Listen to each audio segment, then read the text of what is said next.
చెంపకి చుక్కని పెట్టి పాదాలకి పారని పూసి చేతికి గాజులు వేసి కస్తూరి నుదుట దిద్ది ముత్యానికి ముస్తాబే చేసి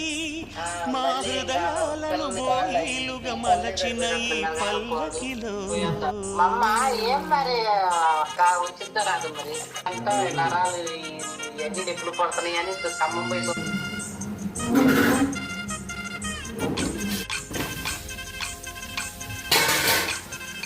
పల్లకిలో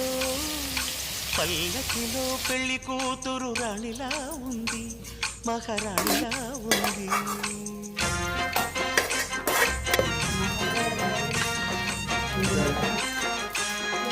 రాణిగారికి సిగ్గులు వచ్చే, రాజుగారికి చిరునవ్వొచ్చే, ఈ ఇద్దరి